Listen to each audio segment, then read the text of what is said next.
Get ready, hookers. That's right, ladies and gents, and those on the fence, I'm going to teach you how to crochet. So grab your tool and let's go.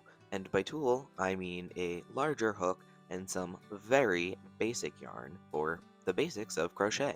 The first step is a slip knot.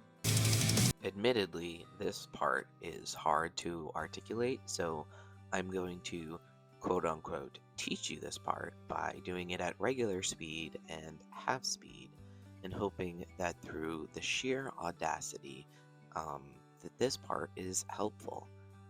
This is how you make the beginning to pretty much any crochet project that you're going to need to do. Um, so this is very important to learn. The next part, we're going to learn how to make some ice, aka chains. First, you're going to take your yarn and wrap it over the hook, and you're going to use the hook to pull that part that you just pulled over through the slip knot that you just made. And you're going to repeat this process for as long as it takes for you to make the desired length of a base for a project that you work on.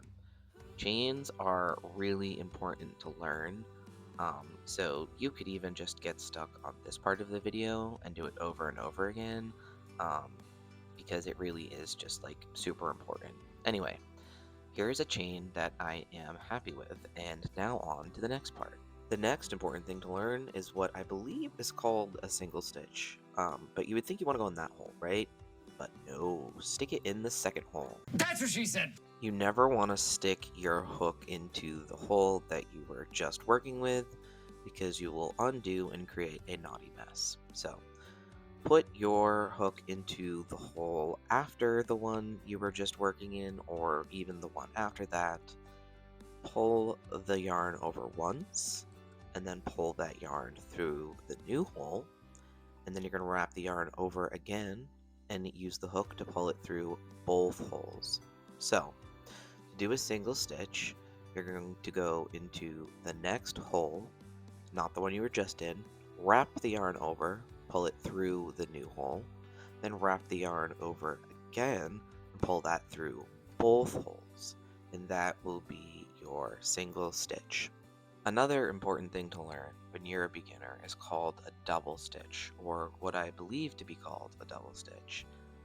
I keep saying that because I am entirely self-taught and don't know a whole bunch of technical jargon. So, a double stitch. You're going to take the yarn and pull it over the hook. You're going to do this before you stick the hook into the next hole. Then, you're going to stick the hook into the next hole.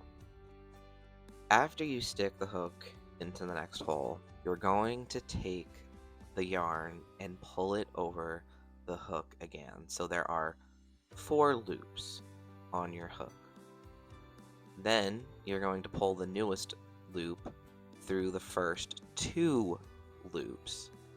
And if done correctly, you should still have 2 loops left over on your hook.